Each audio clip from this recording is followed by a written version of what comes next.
जय श्री जगन्नाथ जी। एक बार भगवान श्री कृष्ण सो रहे थे और निद्रावस्था में उनके मुख से राधा जी का नाम निकला। पटरानियों को लगा कि वह प्रभु की इतनी सेवा करती हैं, परंतु सबसे ज़्यादा राधा जी का ही स्मरण रहता है। रुक्मणी जी एवं अन्य रानियों ने रोहिणी जी से राधा रानी व श्री कृष्ण के प्रेम व ब्रज लीलाओं का वर्णन करने की प्रार्थना की। माता ने कहा, कथा सुनाने की हामी तो भर दी, लेकिन यह भी कहा कि श्री कृष्ण व बलराम को इसकी भनक ना मिले। तय हुआ कि सभी रानियों को रोहिणी जी एक गुप्त स्थान पर कथा सुनाएंगी, वहाँ कोई और ना आए। इसके लिए सुभद्रा जी को पहरा देने के लिए मना लिया गया। सुभद्रा जी को आदेश हुआ कि स्वयं श्री कृष्ण व बलराम भी आए तो उन्हें भी अंदर न आने देना। माता ने कथा सुनानी आरंभ की। सुभद्रा द्वार पर तैनात थी। थोड़ी देर में श्री कृष्ण एवं बलराम वहां आ पहुँचे। सुभद्रा ने अंदर जाने से रोक लिया। इससे भगवान श्री कृष्ण को कुछ संदेह हुआ। वह बाहर से ही अपनी सूक्ष्म शक्ति द्वारा अंदर की माता द्वारा वर्णित ब्रज लीलाओं का आनंद लेकर सुनने लगे। बलराम जी भी कथा का आनंद लेने लगे। कथा सुनते सुनते श्री कृष्ण, बलराम व सुभद्रा के हृदय में ब्रज के प्रति अद्भुत प्रेम भाव उत्पन्न हुआ। उस भाव में उनके पैर हाथ सिकुड़ने लगे, जैसे बाल्यकाल में थे। तीनों राधा जी की कथा में ऐसे विभोर हुए कि मूर्ति के समान जड़ प्रतीत होने लगे। बड़े ध्यानपूर्वक देखने पर भी उनके हाथ पैर दिखाई नहीं देते थे। सुदर्शन ने भी द्रवित होकर लंबा रूप धारण कर लिया। उसी समय देव मुनि नारद वहां आ पहुँचे। भगवान के इस रूप को देखकर आश्चर्यचकित हो गए और निहारते रहे। कुछ समय बाद जब तंबरा भंग हुई तो नारद जी ने प्रणाम करके भगवान श्री कृष्ण से कहा, हे प्रभु, मेरी इच्छा है कि मैंने आज जो रूप देखा है वह रूप आपके भक्तजनों को पृथ्वी लोक पर चिरकाल तक देखने को मिले। आप इस रूप में पृथ्वी पर वास करें। और भगवान श्री कृष्ण नारद जी की बात से प्रसन्न हुए और उन्होंने कहा कि ऐसा ही होगा। कली काल में मैं इसी रूप में नीलांचल क्षेत्र में अपना स्वरूप प्रकट करूँगा। कलयुग आगमन के उपरांत प्रभु की प्रेरणा से मालवराज इंद्रधुम्न ने भगवान श्री कृष्ण, बालभद्र जी और बहन सुभद्रा जी की ऐसी ही प्रतिमा जगन्नाथ मंदिर में स्थापित कराई। यह रोचक कथा आप आगे भी पढ़ें। राजा इंद्रधुम्न क्षेत्र प्रजा पालक राजा थे। प्रजा उन्हें बहुत प्रेम करती थी। प्रजा सुखी और संतुष्ट थी। राजा के मन में इच्छा थी कि वह कुछ ऐसा करे जिससे सभी उन्हें स्मरण रखें। दैव योग्य से इंद्रधुम्न के मन में एक अज्ञात कामना प्रकट हुई कि वह ऐसा मंदिर का निर्माण कराएं जैसा दुनिया में कहीं और ना हो। इंद्रधुम्न विचारने लगे कि आखिर उनके मंदिर में किस देवता की मूर्ति स्थापित करें। राजा ने के मन में यही इच्छा और चिंतन चलने लगा। एक रात इसी पर गंभीर चिंतन करते सो गए। नींद में राजा ने एक सपना देखा। सपने में उन्हें एक देववाणी सुनाई पड़ी। इंद्रधुम्न ने सुना, राजा, तुम पहले नए मंदिर का निर्माण आरंभ करो। मूर्ति विग्रह की चिंता छोड़ दो। उचित समय आने पर तुम्हें स्वयं राह दिखाई पड़ेगी। राजा नींद से जाग पड़े। सुबह होते ही उन्होंने अपने मंत्रियों को सपने की बात बताई। राजा पुरोहित के सुझाव पर शुभ मुहूर्त में पूर्वीय समुद्र तट पर एक विशाल मंदिर के निर्माण का निश्चय हुआ। वैदिक मंत्रोच्चार के साथ मंदिर निर्माण का श्री गणेश हुआ। राजा इंद्रधुम्न ने मंदिर बनवाने की सूचना शिल्पियों और कारीगर को हुई। सभी इसमें योगदान देने पहुँचे। दिन रात मंदिर के निर्माण में जुट गए। कुछ ही वर्षों में मंदिर बनकर तैयार हुआ। सागर तट एक विशाल मंदिर का निर्माण हो तो गया, परंतु मंदिर के भीतर भगवान की मूर्ति की समस्या जस की तस थी। राजा फिर से चिंतित होने लगे। एक दिन मंदिर के गर्भगृह में बैठकर इसी चिंतन में बैठे राजा की आंखों में आंसू निकल आए। राजा ने भगवान से विनती की, प्रभु, आपके किस स्वरूप को इस मंदिर में स्थापित करूं? इसकी चिंता से व्यग्र हूँ, मार्ग दिखाइए। आपने स्वप्न में जो संकेत दिया था उसे पूरा होने का समय कब आएगा? देव विग्रह विहीन मंदिर देख सभी मुझ पर हंसेंगे।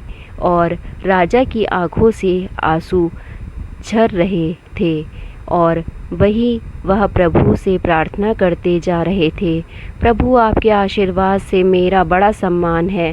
प्रजा समझेगी कि मैंने झूठ मूठ में स्वप्न में आपके आदेश की बात कहकर इतना बड़ा श्रम कराया। हे प्रभु, मार्ग दिखाइए।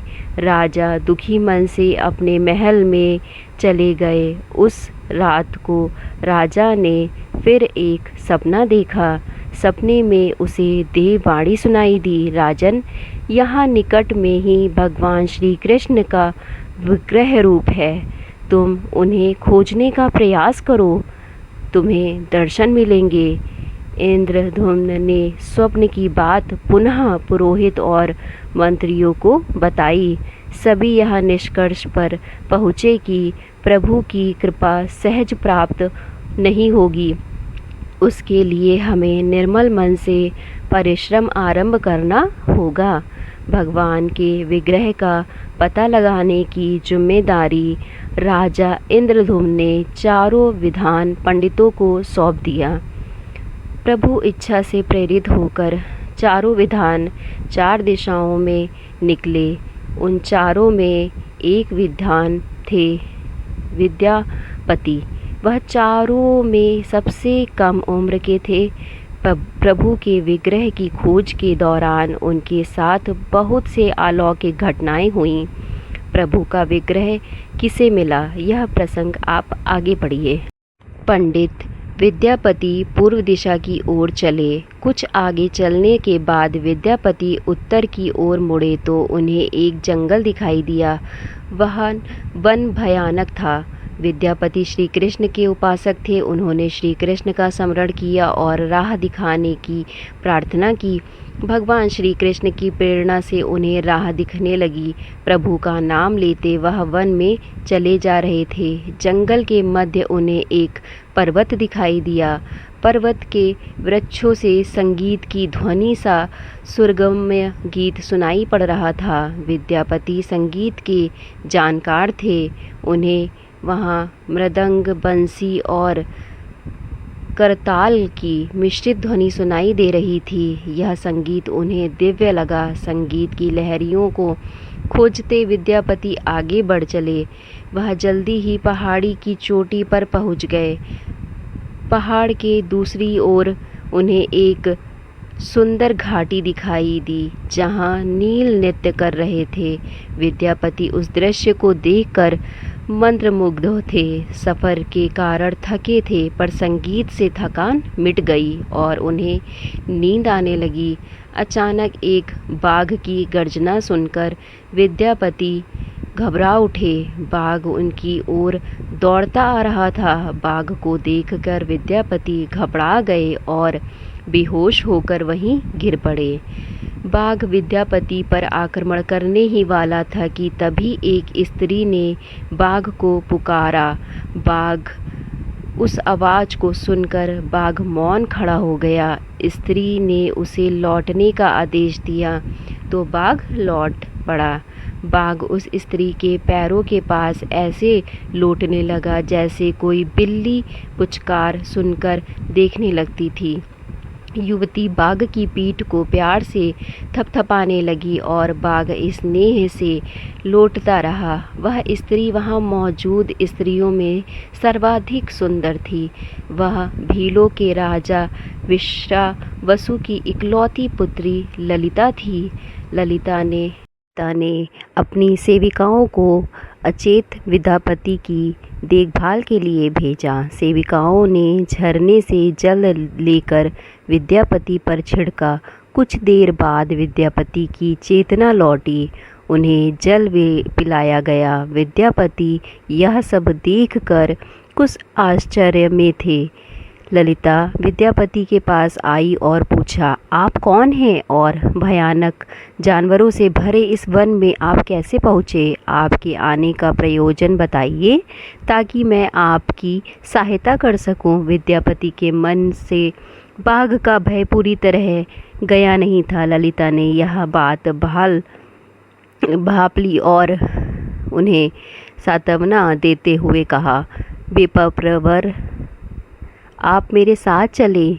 जब आप स्वस्थ हों तब अपने लक्ष्य की ओर प्रस्थान करें। विद्यापति ललिता के पीछे पीछे उनकी बस्ती की तरफ चल दिए। विद्यापति भीले के पापजा विश्वावसु से मिले और उन्हें अपना परिचय दिया। विश्वावसु विद्यापति जैसे विद्वान से मिलकर बड़े प्रसन्नता हुए। विद्यापति कुछ दिन वहां अतिथि बनकर रुके। वह भीलों को धर्म और ज्ञान का उपदेश देने लगे। उनके उपदेशकों को विश्वावसु तथा ललिता बड़ी रुचि के साथ सुनते थे। ललिता के मन में विद्यापति के लिए अनुराग पैदा हो गया। विद्यापति ने भी भाप लिया कि ललिता जैसी सुंदरी को उनसे प्रशंसा की। इससे विद्यापति के मन में भी ललिता के प्रति प्रेम भाव पैदा हो गया। विश्वावसु ने प्रस्ताव रखा कि विद्यापति ललिता से विवाह कर ले। विद्यापति ने इसे स्वीकार कर लिया। कुछ दिन दोनों के सुखमय बीते। ललिता के से विवाह करके विद्यापति प्रसन्न तो था, पर जिस महत्वपूर्ण कार्य के लिए वह आए थे वह अधूरा था। यही चिंता उन्हें बार बार सताती थी। इस बीच विद्यापति को एक विशेष बात पता चली। विश्वावसु हर रोज सवेरे उठकर कहीं चला जाता था और सूर्योदय के बाद ही लौटता था। कितनी भी विकट स्थिति हो, उसका यह नियम कभी नहीं टूटता था। विश्वावसु के इस व्रत पर विद्यापति को आश्चर्य हुआ। उनके मन में इस रहस्य को जानने की इच्छा हुई। आखिर विश्वावसु कहाँ हैं? एक दिन विद्यापति ने ललिता से इस संबंध में पूछा। ललिता यह सुनकर सहम गई। आखिर वह क्या रहस्य था? क्या वह रहस्य विद्यापति के कार्य में सहयोगी था या विद्यापति पत्नी के प्रेम में मार्ग भटक गए? विद्यापति ने ललिता से उनके पिता द्वारा प्रतिदिन सुबह किसी अज्ञात स्थान पर जाने और सूर्योदय के पूर्व लौट आने का रहस्य पूछा। विश्वावसु का नियम किसी हाल में नहीं टूटता था, चाहे कितनी भी विकट परिस्थिति क्यों न हो। ललिता के सामने धर्म संकट आ गया। वह पति की बात को ठुकरा नहीं सकती थी, लेकिन पति जो पूछ रहा था वह उसके वंश की गोपनीयता परंपरा से जुड़ी बात थी, जिसे खोलना संभव नहीं। पिता ने कहा, स्वामी, यह हमारे कुल का रहस्य है जिसे किसी के सामने खोला नहीं जा सकता, परंतु आप मेरे पति हैं और मैं आपको कुल का पुरुष मानते हुए जितना संभव है उतना बताती हूँ। यहाँ से कुछ दूरी पर एक गुफा है जिसके अंदर हमारे कुल देवता हैं। उनकी पूजा हमारे सभी पूर्वज करते आए हैं। यह पूजा निर्बाध चलनी चाहिए। उसी पूजा के लिए पिताजी रोज़ सुबह नियमित रूप से जाते हैं। विद्यापति ने ललिता से कहा कि वह भी उनके कुल देवता के दर्शन करना चाहते हैं। कुल देवता के बारे में किसी को जानने की इच्छा है, यह सुनकर मेरे पिता क्रोधित हो जाएंगे।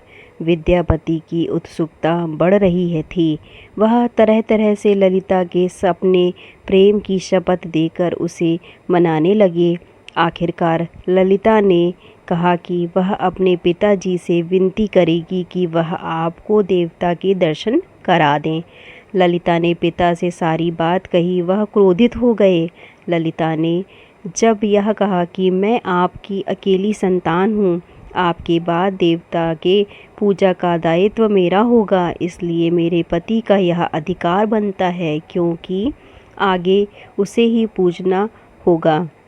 विश्वावसु इस तर्क से के आगे झुक गए। वह बोले, गुफा के दर्शन किसी को तभी कराए जा सकते हैं जब वह भगवान की पूजा का दायित्व अपने हाथ में ले ले। विद्यापति ने दायित्व स्वीकार किया तो विश्वावसु देवता के दर्शन कराने को राजी हुए। दूसरे दिन सूर्योदय से पूर्व विद्यापति की आँखों पर पट्टी बांधकर विश्वावसु उनका दाहिना हाथ पकड़कर गुफा की तरफ निकले। विद्यापति ने मुट्ठी में सरसों रख लिया था, जिसे रास्ते में छोड़ते हुए गए। गुफा के पास पहुंचकर विश्वावसु रुके और गुफा के पास पहुंच गए। विश्वावसु ने विद्यापति के आँखों की काली पट्टी खोल दी। उस गुफा में नीले रंग का प्रकाश चमक उठा। हाथों में मुरली लिए भगवान श्री कृष्ण का रूप विद्यापति को दिखाई दिया। विद्यापति आनंद मग्न हो गए। उन्होंने भगवान के दर्शन किए। दर्शन के बाद तो जैसे विद्यापति जाना ही नहीं चाहते थे, पर विश्वावसु ने लौटने का आदेश दिया। फिर उनकी आँखों पर पट्टी बांधी और दोनों लौट पड़े। लौटने पर ललिता ने विद्यापति से पूछा। विद्यापति ने गुफा में दिखे अलौकिक दृश्य के बारे में पत्नी को बताना भी उसने उचित नहीं समझा। वह टाल गए।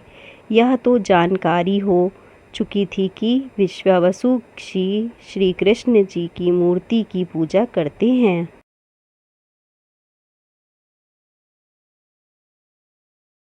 विद्यापति को आभास हो गया कि महाराज ने स्वप्न में जिस प्रभु विग्रह के बारे में देववाणी सुनी थी, वह इसी मूर्ति के बारे में थी।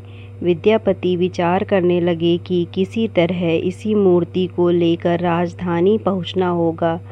वह एक तरफ तो गुफा से मूर्ति को लेकर जाने की सोच रहे थे, दूसरी तरफ भीलराज और पत्नी के साथ विश्वासघात के विचार से उनका मन व्यथित हो रहा था। विद्यापति धर्म अधर्म के बारे में सोचता रहे। फिर विचार आया कि यदि विश्वावसु ने सचमुच उस पर विश्वास किया होता तो आँखों पर पट्टी बांधकर गुफा तक नहीं ले जाता, इसलिए उनके साथ विश्वासघात का प्रश्न नहीं उठता। उसने गुफा से मूर्ति चुराने का मन बना लिया। विद्यापति ने ललिता से कहा कि वह अपने माता पिता के दर्शन करने के लिए जाना चाहता है, वे उसे लेकर परेशान होंगे। ललिता भी साथ चलने को तैयार हुई तो विद्यापति ने यह कहकर समझा लिया कि वह शीघ्र ही लौटेगा तो उसे लेकर जाएगा। ललिता मान गई। विश्वावसु ने उनके लिए घोड़े का प्रबंध किया। अब तक सरसों के दाने से पौधे निकल गए थे। उनको देखता विद्यापति गुफा तक पहुंच गया। उसने भगवान की स्तुति की और क्षमा प्रार्थना के बाद उनकी मूर्ति उठाकर झोले में रख ली।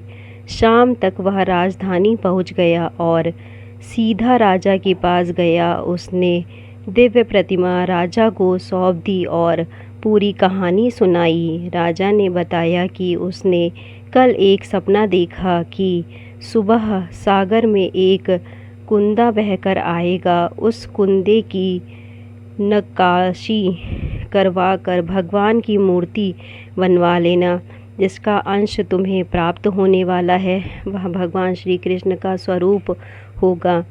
जिस मूर्ति को लाए हो वह भी भगवान विष्णु का अंश है। दोनों आश्वस्त थे कि उनकी तलाश पूरी हो गई। राजा ने कहा कि जब भगवान द्वारा भेजी लकड़ी से हम इस प्रतिमा का बड़ा स्वरूप बना लेंगे, तब तुम अपने ससुर से मिलकर उन्हें मूर्ति वापस कर देना। उनके कुल देवता का इतना बड़ा विग्रह एक भव्य मंदिर में स्थापित देखकर उन्हें खुशी ही होगी। दूसरे दिन सूर्योदय से पूर्व राजा विद्यापति तथा मंत्रियों को लेकर सागर तट पर पहुंचा। स्वप्न के अनुसार एक बड़ा कुंदा पानी में बह कर आ रहा था। सभी उसे देखकर प्रसन्न हुए। 10 नावों पर बैठकर राजा के सेवक उस कुंदे को खींचने पहुँचे। मोटी मोटी रस्सियों से कुंदे को बांधकर खींचा जाने लगा, लेकिन कुंदा टस से मस नहीं हुआ और लोग भेजे गए, लेकिन सैकड़ों लोग और नावों का प्रयोग करके भी कुंदे को हिलाया तक नहीं जा सका। राजा का मन उदास हो गया। सेनापति ने एक लंबी सेना कुंदे को खींचने के लिए भेज दी। सारे सागर में सैनिक ही सैनिक नजर आने लगे, लेकिन सभी मिलकर कुंदे को अपने स्थान से हिला तक न सके। सुबह से रात हो गई। अचानक राजा ने काम रोकने का आदेश दिया। उसने विद्यापति को अकेले में ले जाकर कहा कि वह समस्या का कारण जान गया है। राजा के चेहरे पर संतोष के भाव थे। राजा ने विद्यापति को गोपनीय रूप से कही चलने की बात कही। राजा इंद्रद्युम्न ने कहा कि अब भगवान का विग्रह बन जाएगा, बस एक काम करना होगा। भगवान श्री कृष्ण ने राजा को ऐसा क्या संकेत दिया था कि उनकी सारी परेशानियां समाप्त हो गई थीं। राजा इंद्रद्युम्न को भगवान की प्रेरणा से समझ में आने लगा कि आखिर प्रभु के विग्रह के लिए जो लकड़ी का कुंदा पानी में बहकर आया है वह हिलडुल भी क्यों नहीं रहा। राजा ने विद्यापति को बुलाया और कहा, तुम जिस दिव्य मूर्ति को अपने साथ लाए हो उसकी अब तक जो पूजा करता आया था उससे तुरंत भेंट करके क्षमा मांगनी होगी। बिना उसके स्पर्श किए यह कुंदा आगे नहीं बढ़ सकेगा। राजा इंद्रद्युम्न और विद्यापति विश्वावसु से मिलने पहुँचे। राजा ने पर्वत की चोटी से जंगल को देखा तो उसकी सुंदरता को देखता ही रह गया। दोनों भीलों की बस्ती की ओर चुपचाप चलते रहे। इधर विश्वावसु अपने नियमित दिनचर्या के हिसाब से गुफा में अपने कुल देवता की पूजा के लिए चले। वहां प्रभु की मूर्ति गायब देखी तो वह समझ गए कि उनके दामाद ने ही यह छल किया है। विश्वावसु लौटे और ललिता को सारी बात सुना दी। विश्वावसु पीड़ा से भरा घर के आंगन में पहाड़ खाकर गिर गए। ललिता अपने पति द्वारा किए विश्वासघात से दुखी थी और स्वयं को इसका कारण मान रही थी। पिता पुत्री दिन भर विलाप करते रहे। उन दोनों ने अन्न का एक दाना भी न छुआ। अगली सुबह विश्वावसु उठे और सदा की तरह अपनी दिनचर्या का पालन करते हुए गुफा की तरफ बढ़ निकले। वह जानते थे कि प्रभु का विग्रह वहाँ नहीं है, फिर भी उनके पैर गुफा की ओर खींचे चले जाते थे। विश्वावसु के पीछे ललिता और रिश्तेदार भी चले। विश्वावसु गुफा के भीतर पहुँचे। वहाँ भगवान की मूर्ति होती थी। उस चट्टान के पास खड़े होकर हाथ जोड़कर खड़े रहे, फिर उस ऊंची चट्टान पर गिर गए और बिलख बिलख कर रोने लगे। उनके पीछे प्रजा भी रो रही थी। एक भी